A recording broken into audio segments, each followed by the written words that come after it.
अनुष्ठान वर्तमान में एक विशेष स्थिति देखने में आ रही है।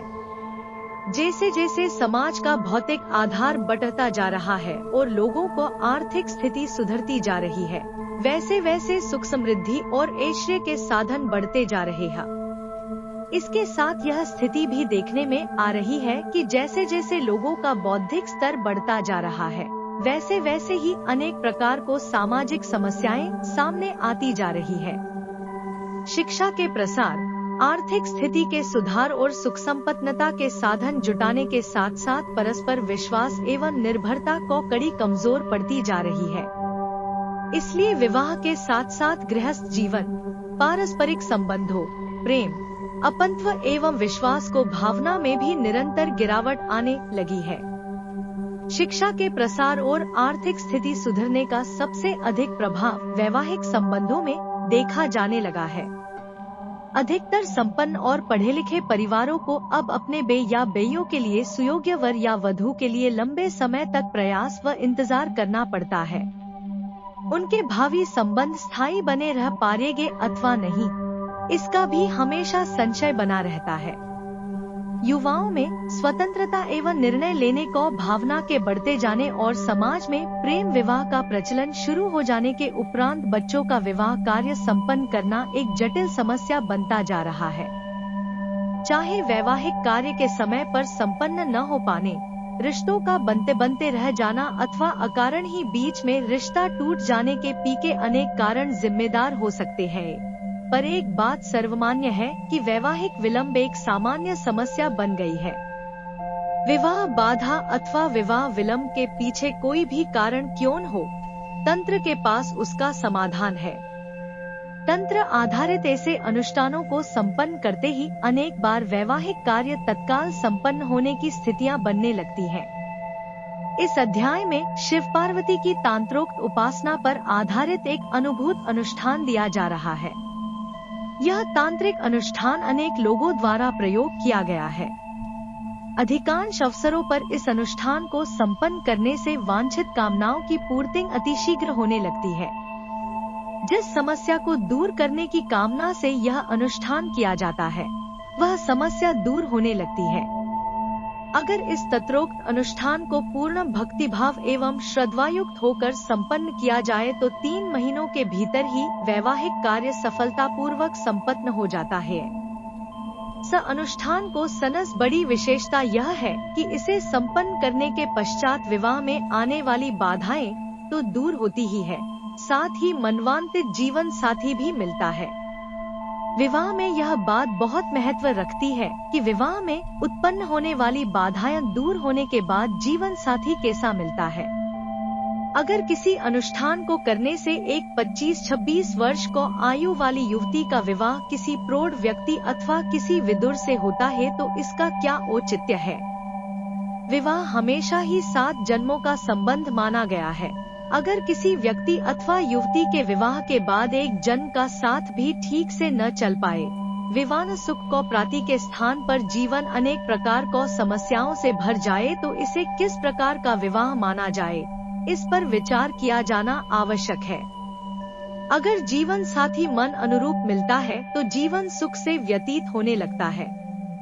जीवन में कभी किसी प्रकार की समस्या अथवा परेशानियां आती है तो उसका मिलजुल कर सामना करके उन पर विजय प्राप्त हो जाती है।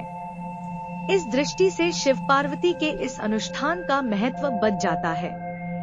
यह अनुष्ठान करते समय कन्या किस प्रकार का वर चाहती है, इसकी कल्पना मन ही मन करे। इसी प्रकार किसी युवक को यह अनुष्ठान करना है तो उसे भी मानसिक रूप में उस कन्या का स्मरण करना होगा जिसे वह पति के रूप में प्राप्त करना चाहता है। इसमें यह विशेष ध्यान रखना आवश्यक है कि अपनी स्थिति के अनुसार ही पति अथवा पत्नी की कल्पना करे। अगर एक युवक कल्पना में किसी अभिनेत्री से विवाह को कल्पना करता है तो ऐसी कामना पूर्ण नहीं होती है। यही स्थिति कन्या के साथ भी लागू होती है। ऐसी स्थिति में कामना पूर्ण न होने का दोष अनुष्ठान के परिणामों को न दे। अनुष्ठान की प्रक्रिया, इस अनुष्ठान को किसी भी सोमवार के दिन से प्रारंभ किया जाता है। अगर वह सोमवार शुक्ल पक्ष का हो तो और भी अच्छा रहता है। वैसे भी शिव और मां पार्वती की पूजा अर्चना का दिवस सोमवार ही है। अगर इस अनुष्ठान को किसी प्राचीन शिव मंदिर में जाकर और वहां शिव पार्वती का पूर्ण विधि विधान पूर्वक पूजन करके वहीं शिवालय में बैठकर संपन्न किया जाए तो इसका तत्काल प्रभाव दिखाई देने लगता है। इस अनुष्ठान के दौरान अग्रांकित मंत्र का अभीष्ट संख्या में जाप करने से विवाह बाधा संबंधी समस्त समस्याओं से सहज ही मुक्ति प्राप्त हो जाती है। यह अनुष्ठान 3 महीने को अवधि का है। इस दौरान साधक, कन्या अथवा युवक को नियमित रूप से 11 माला मंत्र जाप की पूरी करनी होती है।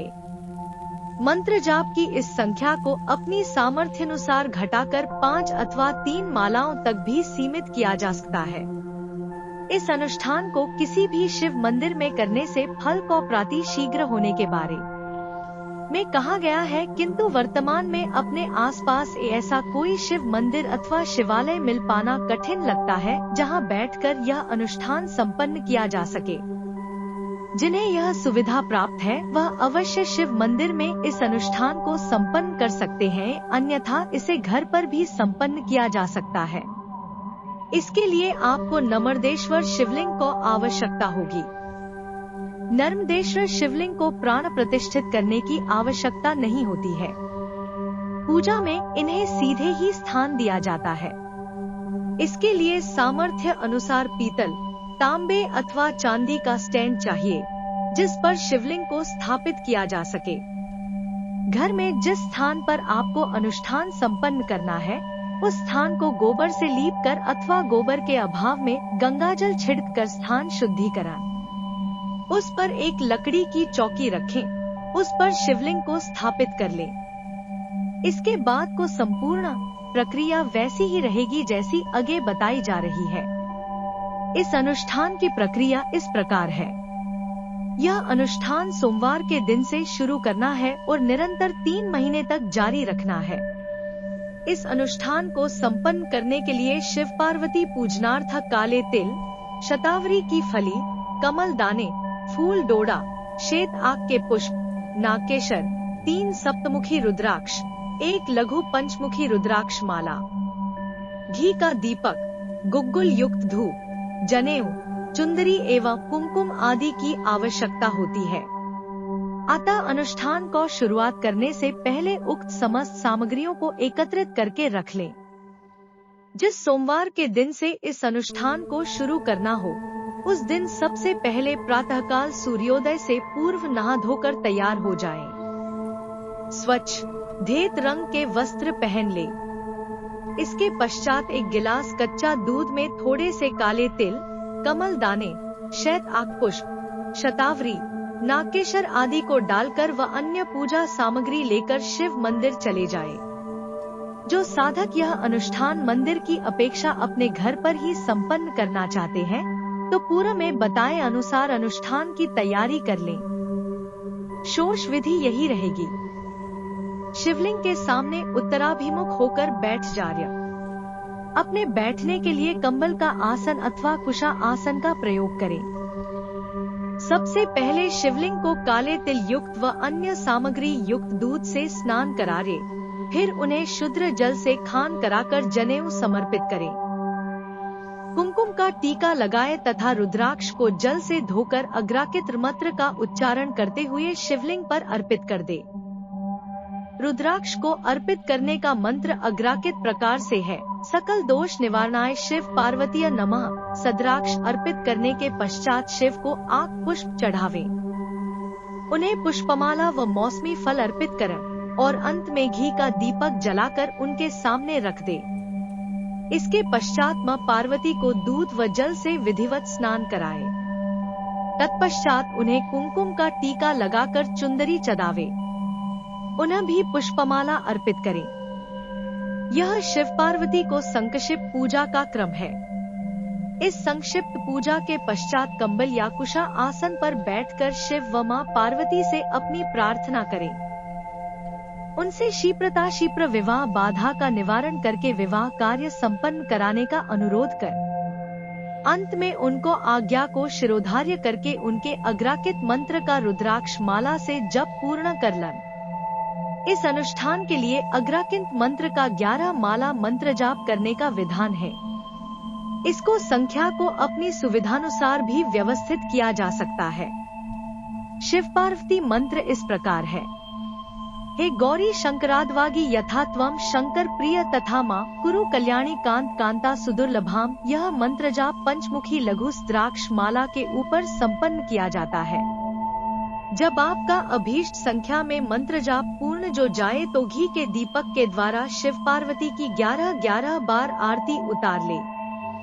तत्पश्चात एक नार पुनः पूर्ण भक्तिभाव एवं श्रद्धायुक्त होकर अपनी प्रार्थना को दोहरा ले। आसन से उठने से पहले शिव की आज्ञा प्राप्त कर ले। एकाएक बिना आराध्य देवी को आज्ञा लिए आसन से उठ जाना समस्त किए गए कर्म को व्यर्थ कर डालता है। आसन से उठते समय शिव को अर्पित किए गए तीनों रुद्राक्ष को भी प्रसाद स्वरूप उठा ले तथा अपने साथ अपने घर ले आए। घर आकर इन तीनों रुद्राक्ष को शुद्धता के साथ अपने पूजा स्थल में किसी तांबे अथवा स्टील की प्लेट में रख द। रात्रि के समय घर पर इनके सामने एक घी का दीपक जलाकर रख दिया करें। प्रथम सोमवार के दिन अगर उपवास रखा जाए तो अति उत्तम रहता है। यद्यपि व्रत के दौरान फल दूध का सेवन किया जा सकता है, किंतु इस दौरान नमक का सेवन न कर। इसके अलावा अपने विचारों को शुद्धतम बनाए रखें। अनुष्ठान संपन्न होने तक भूमि शयन करें। शिव पार्वती के इस पूजा अर्चना एवं मंत्र जाप के क्रम को निरंतर 3 महीने तक इसी प्रकार से बनाए रखें। निरंतर 3 महीने तक प्रत्येक दिन प्रातःकाल नहा धोकर व स्वच्छ वस्त्र पहनकर समस्त पूजा सामग्री के साथ शिव मंदिर जाए अथवा यदि अनुष्ठान घर पर कर रहे हैं तो पूजा स्थल पर पूर्वानुसार स्थान ग्रहण करे। साथ में तीनों शिवाक्षी सुद्राक्षों को भी ले जाएं। शिवालय में पूजा की संपूर्ण प्रक्रिया प्रथम दिन की भांति ही रखनी पड़ती है। सबसे पहले शिव को स्नान कराए। कन्याओं का शिव को जगह पार्वती को सर्वप्रथम पूजा अर्चना करनी पड़ती है। उन्हें कुमकुम चंदन अर्पित करें व पुष्प चढ़ाए, धूप दीप प्रदान करें।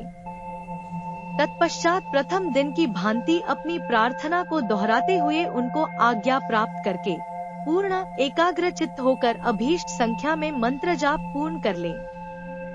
प्रथम सोमवार के अतिरिक्त जनेऊ और चुनरी चढ़ाना अनिवार्य नहीं है, लेकिन तीनों रुद्राक्षों को प्रत्येक दिन घर से लाकर एवं पानी अथवा गंगाजल से पवित्र करके उपरोक्त मंत्र के उच्चारण के साथ शिवलिंग पर चढ़ाना अनिवार्य होता है। इसी प्रकार प्रत्येक सोमवार के दिन उपवास रखा जा सकता है। इस अनुष्ठान की 3 माह की अवधि तक ब्रह्मचर्य व्रत का पालन करना तथा अपने में सात्विक भावना को बनाए रखना अनिवार्य होता है। इस अनुष्ठान अवधि में मांस, मछली, मदिरा आदि के सेवन से दूर रहना चाहिए। शिव पार्वती का यह अनुष्ठान शुद्ध वैष्णव सिद्धांत पर आधारित है। अगर इस अनुष्ठान को शिव मंदिर में बैठकर संपन्न करना आपके लिए कठिन प्रतीत हो तो इस अनुष्ठान का घर पर भी संपन्न किया जा सकता है। घर पर इस अनुष्ठान को करने के लिए सबसे पहले घर के किसी कक्ष अथवा पूजा स्थल को धो पोंछ कर स्वच्छ करना होता है तथा अन्य पूजा सामग्री के साथ एक वटमूल निर्मित शिवलिंग अथवा नमरदश्चर शिवलिंग की आवश्यकता होती है। इस वरमूल निर्मित शिवलिंग अथवा नमर्देश्वर शिवलिंग को सबसे पहले किसी रजत पत्र अथवा ताग्रपात्र के ऊपर स्थापित कर उसकी विधिवत पूजा अर्चना करनी होती है। शिवलिंग के साथ सुपारी के रूप में पार्वती की स्थापना भी उनके वाम अंग में करनी चाहिए। इसके पश्चात शिव पार्वती दोनों को विधिवत पूजा उपासना करके अभीष्ट संख्या में मंत्र जाप संपन्न करना चाहिए। 90वें दिन यह अनुष्ठान पूर्णता के साथ संपन्न हो जाता है। अतः इस अंतिम दिन पूजा के क्रम में एक बार पुनः शिवलिंग पर जनेऊ के साथ शिवाक्षी रुद्राक्षों को मंत्रोच्चार के साथ चढ़ाना होता है, लेकिन अनुष्ठान को समाप्ति के बाद इंद्र वापस घर नहीं लाए। मां पार्वती को भी अनुष्ठान के अंतिम दिन एक बार पुनः चुनरी चढ़ानी होती है तथा रंगार की अन्य वस्तुएं जैसे बिंदी, सिंदूर, चूड़ियां, लिपस्टिक आदि। अगर यह अनुष्ठान कन्या के द्वारा संपन्न किया जा रहा है, भी चदानी होती है। इसके अतिरिक्त अनुष्ठान